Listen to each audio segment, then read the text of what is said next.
Hello and welcome to the Bigger Sister Channel community podcast. My name is Estelle Lucas and I would like to acknowledge the traditional owners of the land in which this podcast is being recorded, which is the Wurundjeri people of the Kulin Nation. I pay respects to elders past, present and emerging, and acknowledge that colonization is awful and ruined everything. Anyways, welcome everyone. Another disclaimer. There's no financial advice on this podcast, although the topic is economic empowerment. And for this particular episode, I have a guest named Shelin David, and we are going to discuss all things chartered accountant and tax and basics 101s, I suppose. Thanks, Estelle. Hi, great to be here. Can you tell us a bit about yourself and what your company? Yeah. So hi everyone, I'm Shelin David. I'm a chartered accountant by background. I've been doing that for about 12-13 years. And I work for CFOWorx, which is a national accounting and advisory accounting firm. We work with all types of client structures, so sole traders, trust companies, and we also work with clients throughout the country as well. Mm-hmm. And we're industry agnostic, so not to any specific industry. I think where we do differ from other accounting firms is that we are very values and sort of purpose driven, and I think we've just naturally attracted clients who are similar as well. So that's CFOWorx. Maybe a bit about myself as an individual. Outside of CFOWorx, I sit on a couple of non-for-profit boards. So I sit as the deputy chair for the Centre of Multicultural Youth here in Victoria. I sit on the board of Silicon Beach as a director, and Silicon Beach is a community for early stage startups. I also last year founded a community called Women for Impact, where we connect female founders to female investors, and that's to really sort of reduce the gender funding gap in the startup world. Just as an individual, and I think I bring that to who I truly am, both to work and just in everything I do. I'm a huge believer in the power of community. I think that communities should support each other and really should be a safe place for.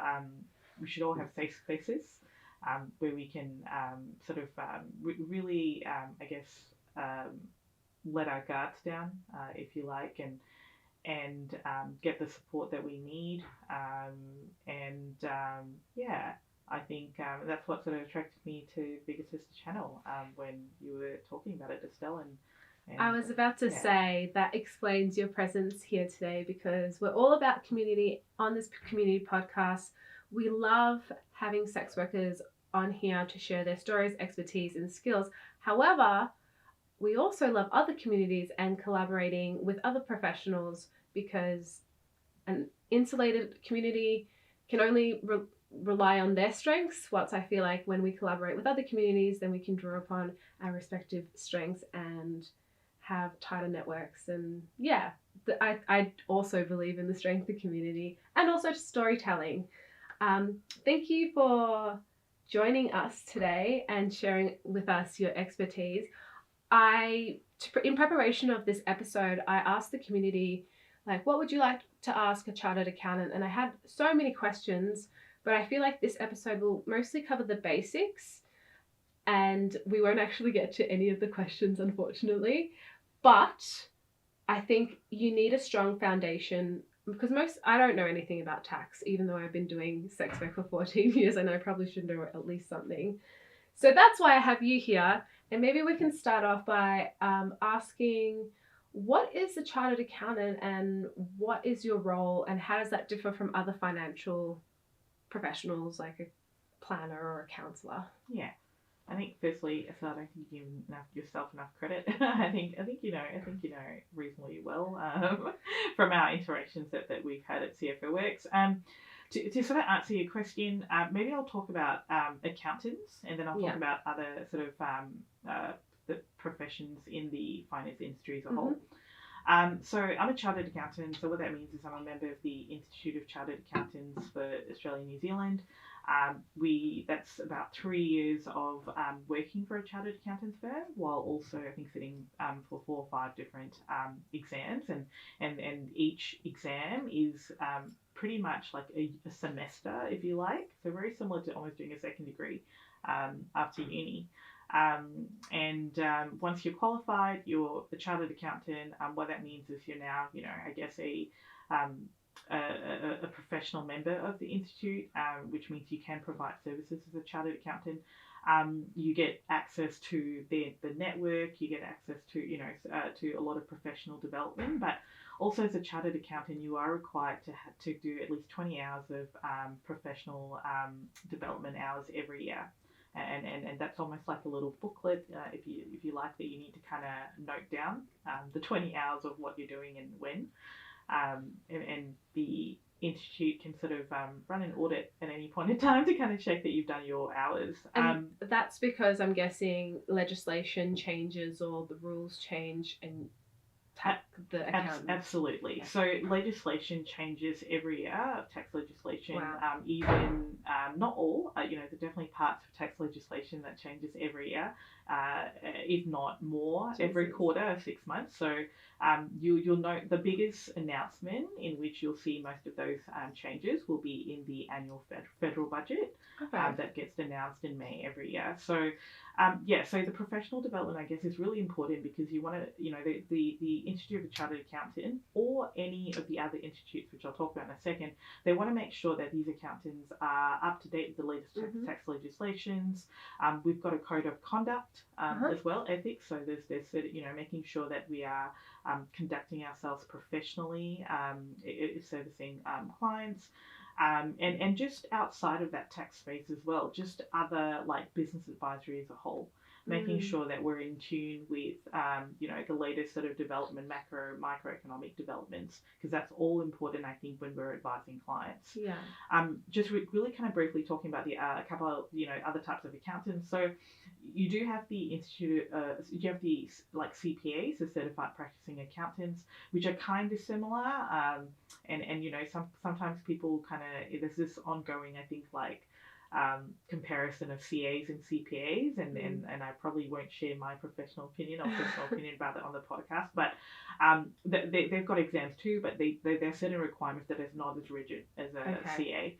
And then you've got the Institute of Public Accountants as well, so that's another kind of institute. But I just want to quickly also mention, not every accountant that you meet or that you know is a tax accountant.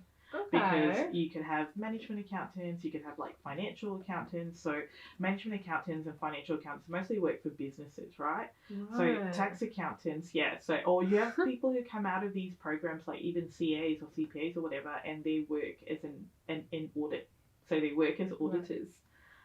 So again, not all accountants.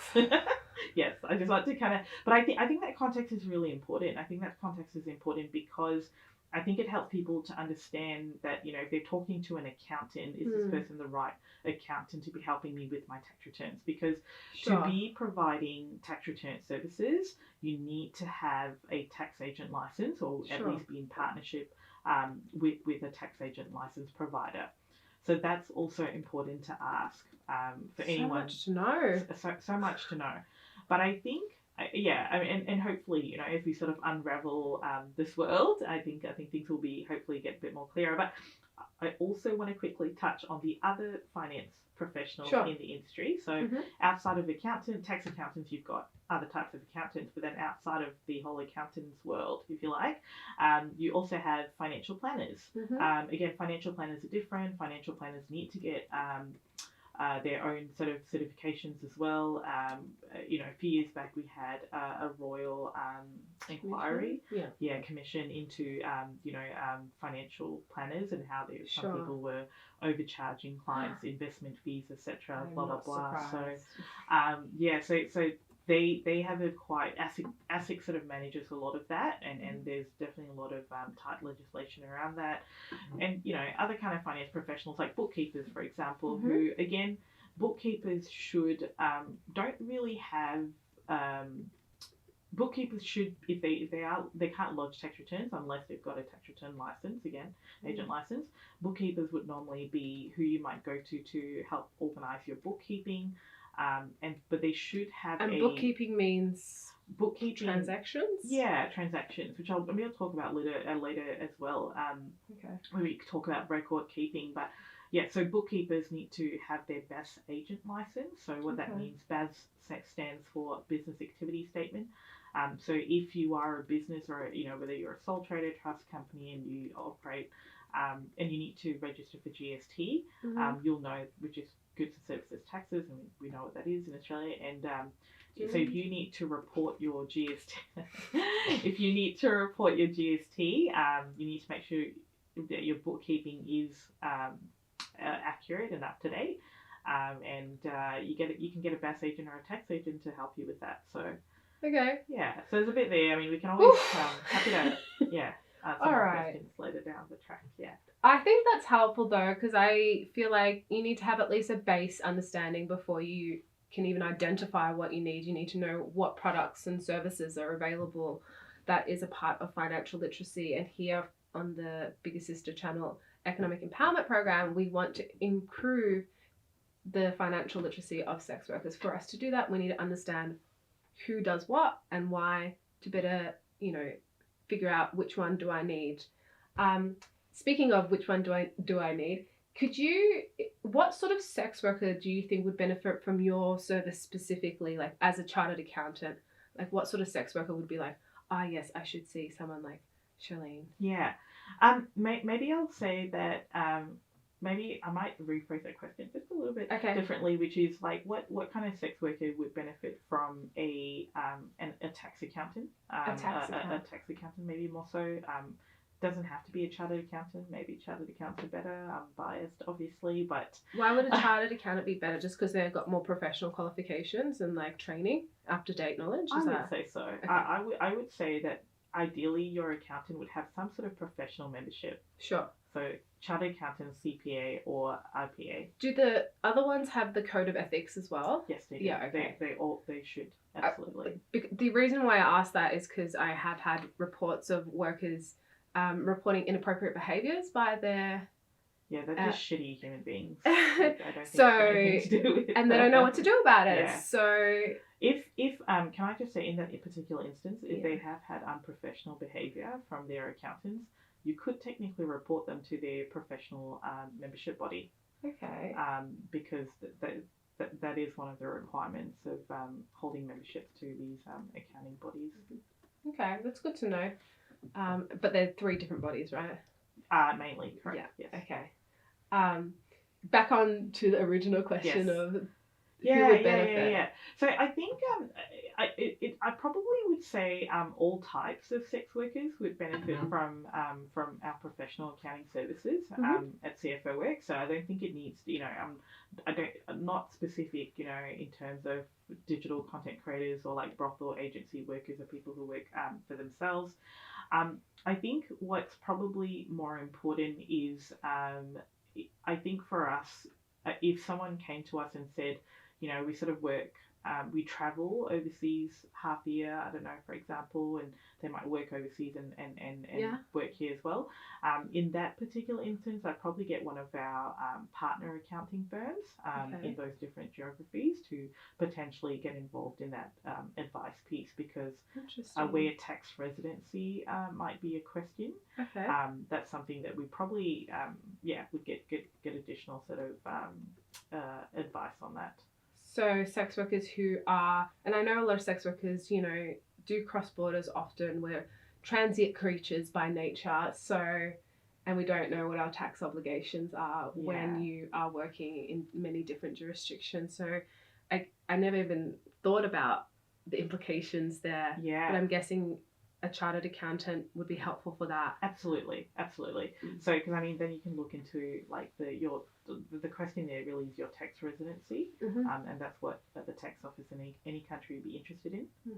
So in Australia, for example, the main sort of tax residency rule is that you've been in that country sort of earning income for at least 183 days.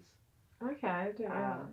So, and obviously it's, there's other kind of tests that you look at for tax residency, but that's So one even of if the you're main not an ones. Australian citizen. Correct. Absolutely. Yes. So even if you're not an Australian citizen or a permanent resident, you might be here on some sort of, So 6 months. temporary visa. Correct.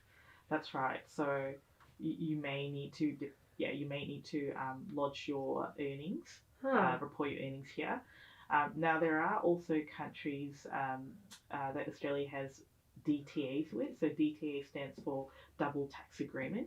Okay. So where Australia has these agreements with these countries, there's other pieces of legislation to look at, where the legislation will actually determine and tell you, okay, well, if you've been in Australia for 6 months, I don't know, and in the US for 6 months, where do you need to pay tax?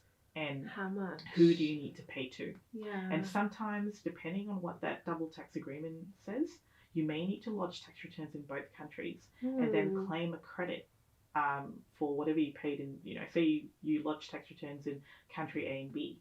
You might need to, and then what you do is you whatever tax you've paid in country A and B, let's just say country B is where, you do need to report all your earnings.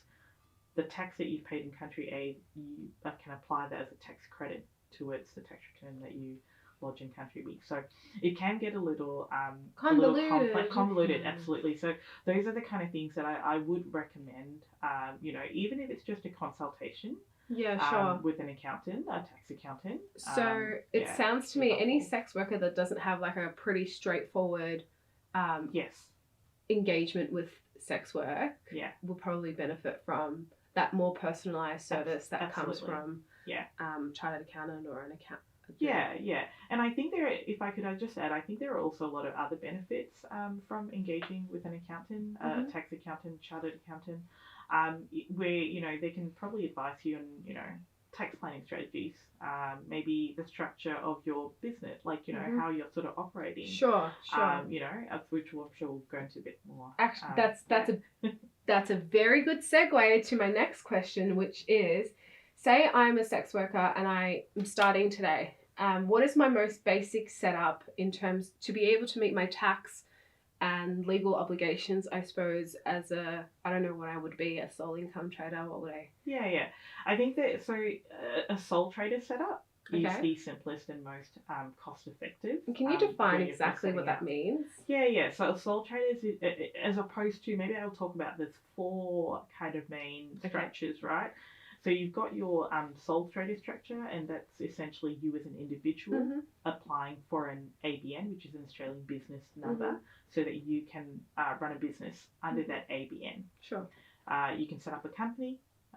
It's its own legal entity, and that can have its own ABN and TFN, which stands for tax file number. Okay. You can set up a trust, or you can set up a partnership. Those are kind of the 4 main ones. But in terms of, if you had to look at these 4 different structures and look at, what's the most cost effective and simplest structure to start off with, it would be sole trader. Okay.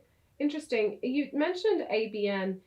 From my understanding, an ABN can be searched in public records and that would reveal who registered that ABN, I suppose. Am I correct there?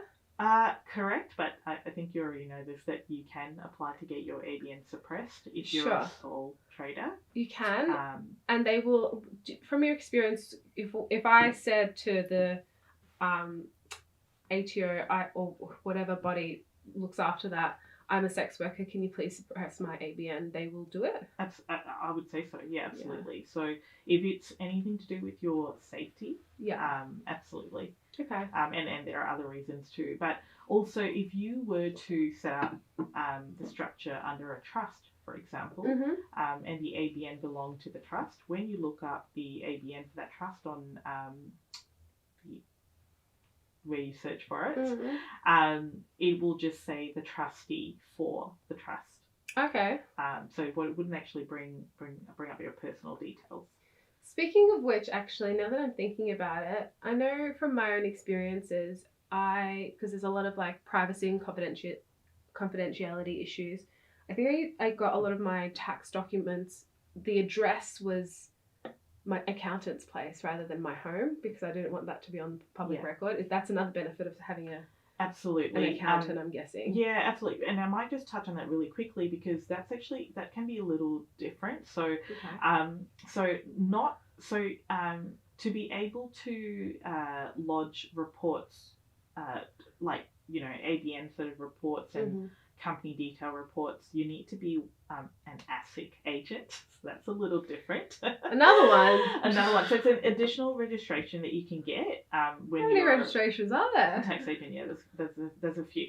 And what that allows someone like CFOWorx or something like CFOWorx to do is we're allowed to lodge documents and to interact with ASIC on behalf of our clients. Oh, okay. So in that particular instance, absolutely. So your accountant can provide additional services where you use their office address as the registered address for the business. That's sick. That's cool. Yeah. That's a layer of protection that I think a lot of workers need.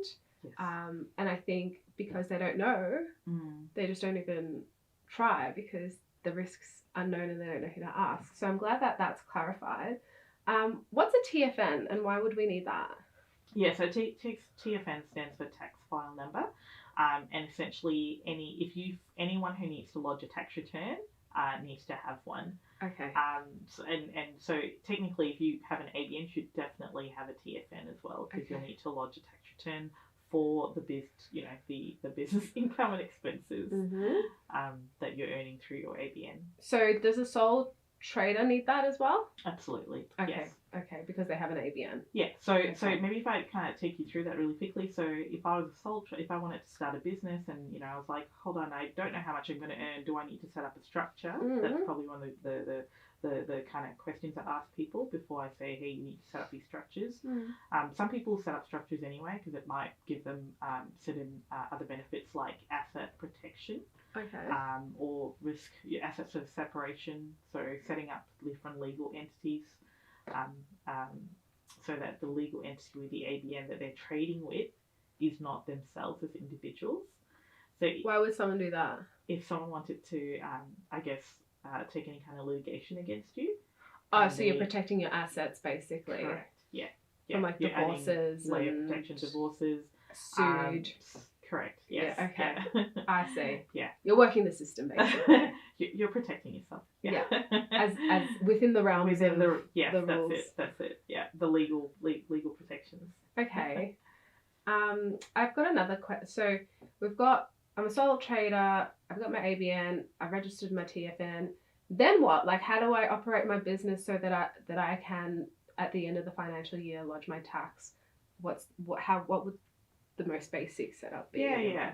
I sort of suggest these things to clients to make not just their lives easier, but also to an extent it actually reduces their overall compliance fees as well if they have these things in order. So the first thing, once you've got your ABN, you've got your TFN, I highly recommend that you set up a separate business bank account. And they'll ask you when you go to the bank, they'll ask you questions like your ABN, to show us that you actually run a business, because you'll need to tell them I want to run a business bank account. And there are business bank accounts that are that have no bank fees as well. So I think as long as you so I know NAB, for example, is one of them, where if you deposit a certain amount every month, and looking at me. No, I'm just wondering. I mean, I've heard reports of banks discriminating against sex workers if they try to start a business account as a sex worker.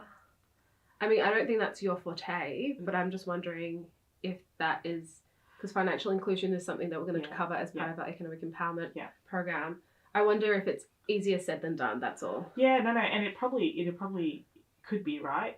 And I think the reality is that, 2023, but here we are, people still having these biases. I just want to also say to everyone, like, don't just limit yourself to traditional sort of banks. There are a lot of neobanks out there as well. So what I mean by neobanks are banks that don't have a physical location. So there are a lot of online banks, Australian online banks that you could probably look into as well. Happy to answer any specific questions anyone might have from this podcast. But and banks should not be. I should not be discriminating. But, I know they shouldn't, it's hard to control that, I guess. But back to kind of the question. I mean, let's just say you do have a bank account that isn't going to. You've got your bank account set up. What I do recommend is that you do also set up a main kind of operating account and a provisioning account. What's a provisioning account? A provisioning account is where, and we'll talk about this a little bit later, where you put aside a provision for your income tax and. What's a provision? Provision is well, by definition, gosh, I don't have a dictionary, but like by things. No, so it's almost like let's just call it a savings account, maybe. Okay. Yeah. I'm using the word provisioning, which means that say you earn, I don't know, 10 grand and through your sole trader ABN or whatever ABN where you've not paid any tax, and depending on your tax structure, you may know what your average tax rate, or you might have an idea of what that is, which we'll talk about in a second. My recommendation is that on a monthly basis, a quarterly basis, that you put aside that tax percentage of the income into the savings account. Oh, okay. So this isn't a third. For some reason, my head went. You're supposed to have a tax account and this provisional account, and I was provisioning for tax and GST. Oh, okay. So this is like you've got your business bank account for your everyday transactions, and additionally you have a third bank account, and this one, a second business bank account, but this is the one where all your tax stuff goes in. Correct. And I'm guessing that would be like you would probably want something that has high interest, so you getting savings benefits as well to just capitalize off that. Absolutely. Okay. Yeah. Okay, that makes sense. Yeah, and I think that's really important, the provisioning the second account that we're talking about, because I think it's easy to earn and then pay the bills and forget that we've got an ATO bill at the end of the financial year as well. So just to clarify everything, the reason why you would want a business account, I'm guessing, is because that's where you want all your business transactions to go into. So you want your clients to be paying into that account, and you also want to be buying things for your business onto that account, so it's all centered in one place. Is that the reason why? Yeah, absolutely. And so there's a couple of things there. I think when you have a business bank account, regardless of whether you're a sole trader, whatever structure that you operate out of, you can actually give your business name to. So you can register when you're a sole trader, you can register a business name. Okay. To your sole trader ABN. Okay. And then you can give that business name to the bank. So then when the client does the transfer, they use the business name. And if for whatever reason you have to do a refund or something doesn't work out, in their receipts they will see your business name, not your legal name. I would say so. Again, I can't quite 100% confidently say yes, because it different depends banks on how might the look bank different. sets it up. Yeah. So that's something that you'd have to do. Yeah, but in terms of setting up like bank details, you can actually have a business name there as opposed to a legal name. But also, so but then the other part of the setting up a business bank account is, I think the biggest, like we're here talking about tax today, so I think one of the biggest reason people get anxiety and whatnot around tax returns. I'm already getting anxiety. is because at the end of the financial year, like when they go, okay, well, we need to get all the information together for the tax return. If you don't have a separate business bank account that you're using purely for business, so all business related income ideally goes through that bank account. All business related expenses that you spend, ideally you've got a debit, make sure you get a debit card or whatever with that business bank account too. So ideally all your business related income and expenses are going through this one account, which at the end of the financial year would make it much easier for you when you're trying to prepare a summary of income and expenses for your tax return. And I might just add another tip as well that I do highly recommend that people get set up is getting an accounting software. Okay, what does that do? So what an accounting software is, I might, use an example like Xero. They're not sponsoring this podcast yet, but please Estelle, do. but I'm sure you can get them to We sponsor. need the money. But Xero, for example, it is very user friendly. Our preference is working with Xero as well at CFOWorx. It's very user friendly. It's easy to set up. Depending on what subscription plan, you might be paying about, I don't know, $50-$60 a month. You might get a discount through your accountant or promotion code, but it just makes everything so much easier at the end of the financial year, because Xero allows you to connect your bank account into Xero, and that imports all your bank transactions into Xero, and in Xero you can actually allocate those bank transactions to different accounts.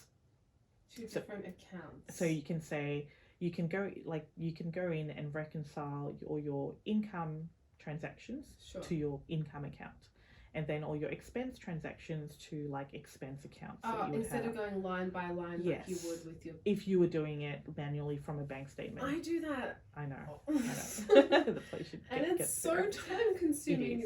And Xero is pretty good because it allows you to set up bank rules. So it's not like you've got to spend hours and hours every month. It allows you to set up bank rules. It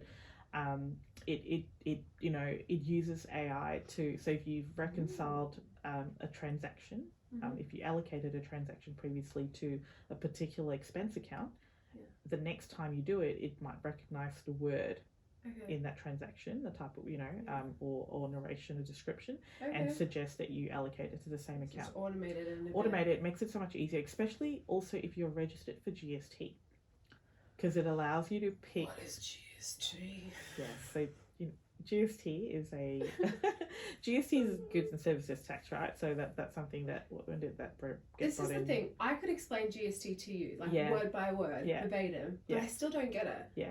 Do you know what GST is? A transactional tax. That's what it is. So that's where it's different from income tax. So it's if you're a registered business for GST purposes, any expenses where you pay for something and it has a GST component on it, you can claim that GST back from the government. Don't you do that anyways? No, you don't. Not if you're not registered for GST. Okay. So we shouldn't be. So if I got a receipt, say for a photographer, I did a photo shoot and it cost me $1,000 and they charged me $1,100, let's just say, I'm not supposed to claim $1,100. I'm supposed to claim $1,000 if I don't register for GST. No, sorry, I think I might have confused you there. So if you're not registered for GST, you claim the whole amount as a tax deduction. I understand. If you are registered for GST, but if you are registered for GST, you claim the GST portion on that invoice $1 for $1. Does that make sense? What is $1 for $1? So if you were not registered for GST, that $1,100 that you claim as a tax deduction, and let's just say your tax rate is, I don't know, 20%, right? So just doing some quick math, what's that? $1,100, $220 is what you claim as a tax deduction. I can see you getting lost in the numbers. I don't know if you need to go into that much detail, but maybe this is what I'll just say, right?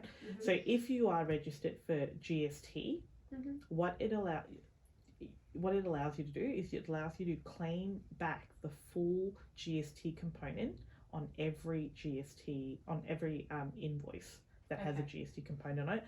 But the other side of that as well is that when you send someone an invoice with your ABN, you do have to add an additional 10% on that amount as well. And that 10% actually needs to be reported to the ATO. Okay. I'm going to skip past that one. Yes. We might need to do a separate section. Yeah, I might need to unpack GST in another thing. Yes.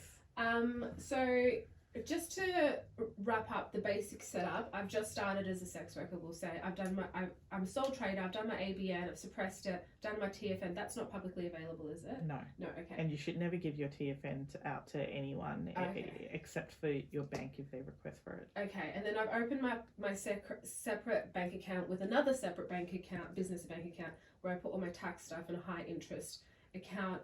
And then I even have an accounting software that's going to do this on the go for me, sort it out. So then by the end of the year, it's all done pretty much automatically. Is there anything else that I would need as a basic setup? Do you think that's... Yeah, just one more thing. I mean, obviously, I want to say documentation is extremely important. So for all your tax deductions that you're claiming, making sure that you're keeping your receipts, and you need to ideally keep it for at least up to 5 years is what the ATO requires. But here's the thing. So but there are a lot of softwares out there that allows you to take digital copies of them and keep them too, right? If you sign up to SWer actually comes with a free extension for a sort of a receipt bill reading software called HubDoc, and which comes with an app as well that you can download on your phone. Okay. So it's an app that you have on your phone. You have receipts, bills, whatever. You take photos, and it just automatically goes into that app, and you can essentially use it as a storage software, but also that means that you've now got, hopefully, you're able to kind of file it according to financial years, etc. as well. So it just makes it a little bit, our lives a little bit easier. And I'm gonna guess, hold on, if I was an underprivileged worker, I'm in rough times and I don't really have the money to set up accounting software, but I just want to get started. I could probably do this all in Excel as long as I was saving all the receipts in a different folder. Yeah, I mean, let me give you a quick fix around. Still go ahead and set up the bank accounts. Yeah. You should be able to find. Anything, right? No. So once you set up your bank accounts at the end of the financial year, you should be able to generate a CSV file, which is an type of Excel format file. From your bank. Okay. Which will have your date, transactions, amounts, and then you can export that into an Excel file. Okay, there you go. Go through it, categorize them, happy days. Okay. And then with all your receipts and everything, I mean, what you could even do is you could download a Google Drive, the app or the extension on your phone. Have your folder there. And every time you've got a receipt, take a photo and save it directly into your drive. That makes sense. Yeah. So if you're still using the shoebox, that's me. Don't go digital. I suppose. Okay. I have another question. So we've got our basic setup, and say tax time comes around, then end of the year. I know a lot of sex workers are apprehensive paying tax, but it's not because they don't want to pay tax, it's because they don't want the ATO to know that they're a sex worker, because they don't know what the implications are there legally, maybe if they're migrants and technically working illegally or something, or like if they're crossing borders into places where sex work is criminalized, like the States. Do you have any idea how a sex worker can maintain their privacy and confidentiality and personal information from the ATO? Or like, what does the ATO do without information? Yeah, absolutely. So I would just when you lodge your tax return, when you prepare your tax return, you've got to provide an occupation code or a business code of what is it that your business is doing. There are a lot of generic sort of broader codes that you can select. So like there's personal services provider. There are quite a few codes that you can use. So you don't have to say sex worker. If you are concerned about discrimination, or just for the sake of having confidentiality on what you're doing. So and I should just say that again, there should be absolutely no discrimination if we lived in an ideal world, but there are options out there for the type of business codes that you use on your tax return that does not have to say sex worker. Okay, so you can still pay your taxes without revealing that you're a sex worker, and there's no legal repercussions to that. Absolutely. Okay, but what if like the ATO goes, I'm going to audit you? Yeah, so if the ATO does that, touch wood, then you probably need to provide additional information about your services. But again, the audit process is held to a standard of confidentiality by the ATO. So again, it should be purely confidential, and only the ATO personnel that you're dealing with should have your access to that information, whatever additional information you're providing to them. Okay, so even if you say that you're a sex worker, they can't say that to anyone else? No, not absolutely. Okay. It would be in breach of their professional code or Okay, that's reassuring to hear. I just wanted to hear that from a professional rather than, because I think we sex workers exchange this information, but we're still scared because we don't know the validity of that information, especially if one sex worker is saying one thing and another one saying another. Yeah. We don't know how to ascertain the truth. Yes. Well, here's the thing, right? So just also remember that a lot of times the first person that sometimes you speak to when you call the ATO, like they've got all these massive call centers, and you know, I have to say that not all their ATO workers are sometimes, you know, as experienced or trained. So if you do experience unprofessional behavior, you can make a complaint about them. So there are complaint on the ATO websites. There are links to where you can actually make a complaint. If you do have an instance like that, I'd ask them for their name. I would ask them for a reference number for the phone call, because every phone call should be recorded. Okay, that's good to know. Yeah, it's good to know that we have these protections. Okay, I have another question, which is simply, what can you claim as a sex worker? Because I know that's something everyone always asks me, and I'm like, so yeah, it's probably, again, it's probably a long list of things that we could potentially go through, but I'll kind of maybe approach it. I think that would be for a different time. Yeah, on a broader sort of level. Which is there is, from a tax accountant's point of view, the way the tax legislation is written is that when you're claiming a work-related deduction or expense, there needs to be a sufficient nexus between the expense or deduction and the income that you're earning. So that's a professional kind of term that we use, which is really just saying that there must be a very clear connection. Okay. So if you're spending this amount, was it to earn income? Did you need to spend that amount to earn the income? If you hadn't spent that amount or that incurred that expense, could you have earned the income that you wanted to earn? Sure. You know, but I also want to say, I think, you know, there's also you know, like the differentiation between you know, the example that I've used previously is, you know, if you needed to fly interstate, for example, for work, I mean, did you really need to travel business class, or could you have traveled economy? And those are the kind of I've got a things. question about that. Let's just say I am a sex worker and I am going on tour, and I can claim my flights, but maybe I have back pain and I'm a disabled sex worker. Maybe I need to go into business class. Can I claim that, or is my disability... If you can substantiate that, absolutely. So it all comes down to substantiation, right? So I would say that if it's an accessibility issue, and that's why you need it to travel in a particular manner and incur particular expenses, at the end of the day, a lot of times when the ATO questions deductions, yes, the first thing they do is they look at, you know, the rule of law. And look at what does the rule of law normally say, but then they also would look at your sort of individual circumstances as well. What about something like Botox? Although that's something that's preventative beauty, whatever, that and maybe a regular person will do. If my whole brand is on the premise of beauty, how far can I take it? That's a very good question, Breast Estelle. implants. I mean, you don't have to have an answer. I'm just curious. I think can I substantiate it? It is a grey area. Okay. It is a grey area because it's the same. Like, you know, we've had it's a grey area. And I would say, I think my response to that's going to be, maybe you'll need to speak to your accountant, tax accountant, a bit more in a bit more detail, and I think that, you know, there'll probably be a bit more probing questions from your accountant to kind of determine that. But there has been instances where people have claimed that, so absolutely. So there have been instances where people have claimed, you know, implants, etc. And if you are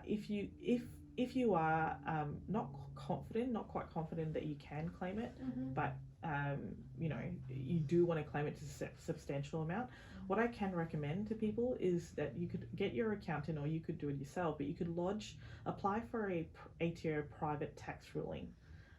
So what that is it's a submission to the ATO outlining the deduction that you want to claim and why you want to claim it, and then the ATO will make a ruling on that specifically for your case. Huh.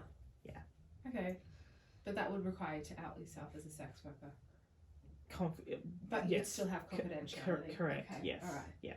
That's good to know. So I'd be interested to know. Yeah. So I think claiming the expenses. I mean, making sure that there's a sufficient connection. Again, like I sort of mentioned, substantiation extremely important. Mm-hmm.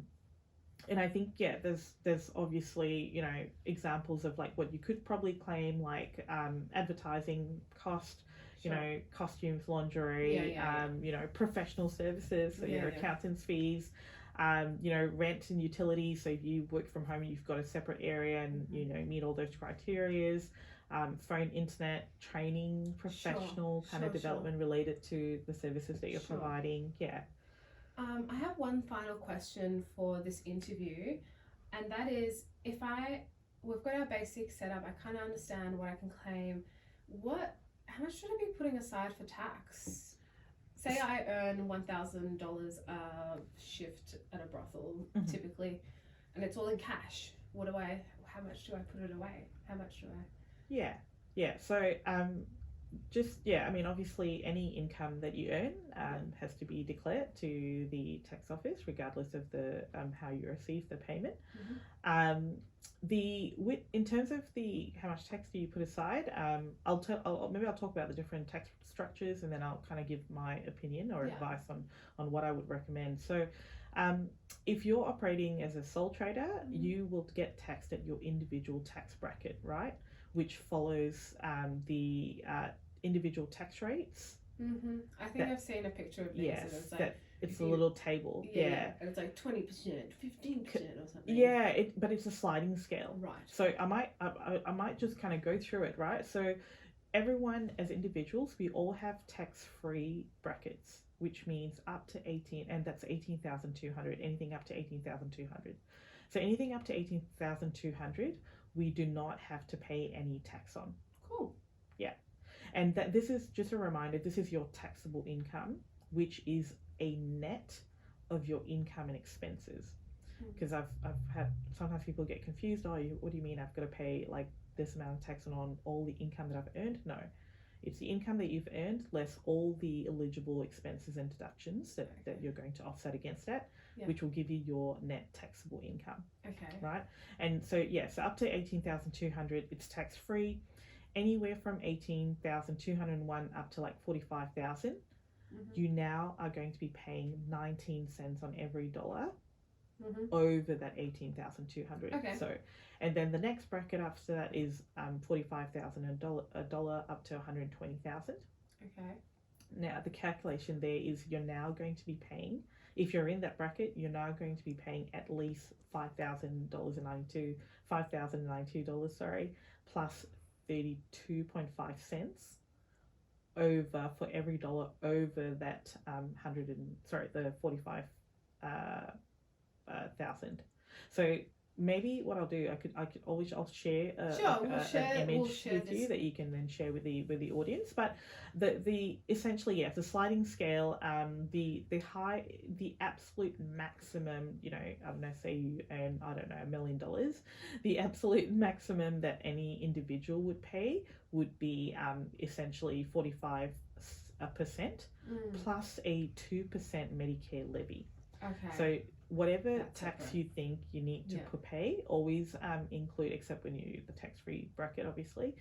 Just remember that you do need to pay a Medicare levy of 2%, and that everyone needs to pay regardless of whether or not they've got private health insurance. I might just add to that, and maybe we can talk about this later on. But if you are earning over 90,000, if your taxable income's over 90,000, and you're over the age of 31. Okay. I highly recommend that you get private health insurance. I mean, you'd like to think that you would already with at least having hospital cover. Why? Because if you don't meet those criteria, if you don't have private health insurance and you meet those criteria, you have to then pay an extra surcharge to the ATO called the Medicare levy surcharge. Okay. Yeah. Right. So it'd be almost cheaper to get private.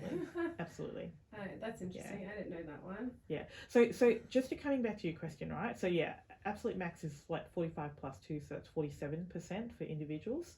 If you operate out of a company, that's at the moment the corporate tax rate for companies are 25%. If you operate out of a trust, it's hard to say because it will depend on who benefits from the income of that trust. The beneficiaries, yeah, and then what the tax rates of those beneficiaries are. Okay. But that's where a trust could be a really useful vehicle because not only can you, there's confidentiality benefits to operating out of a trust, but you can also distribute income to beneficiaries that you can nominate. Like a child? A lot of times it's family relationships. Oh. So it could be mum, dad, sister, brother, partner. You don't have to name them either. In your trust deed, that's why you set up we would recommend you set up a discretionary family trust, which means every year you have the discretion as to whether or not you discretion as to whether or not you do distribute to them, and if you do, how much. But to be safe, what I say to all sole trader clients is to at least put 25% away. That's good. That's what I want to hear. I was going to get there eventually, but I needed to kind of talk you through why. That was exactly it. So if I have $1,000 for that night, put away $250 at least. Yes. Okay. I'm okay with that answer. Okay. Well, I feel like that is it for today. I know it's a bit of a long one, but I just wanted to wrap up with the key takeaways, and please correct me if I'm wrong, Shelin. Yes. So there's more about tax and accounting than we can fit into one episode, obviously, but these are the basics, and if you want to learn more, a tax agent would probably be best to go to.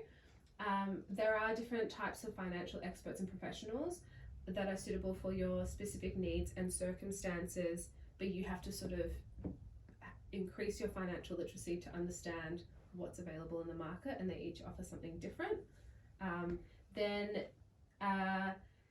So the sex workers that would sort of benefit from the services of someone like you, a chartered accountant, is someone that's maybe in a complicated situation, or they're trying to move things around, or I'll just say a complicated situation. Yeah, or I would say maybe someone who just wants that personalized service. Personalized service, like not admin. Not a fan of admin sort of work, and we can help put those, because what we do at CFOWorx is we also help we will advise on like your sort of systems, processes, softwares that you want to put in place for that too. So Sure.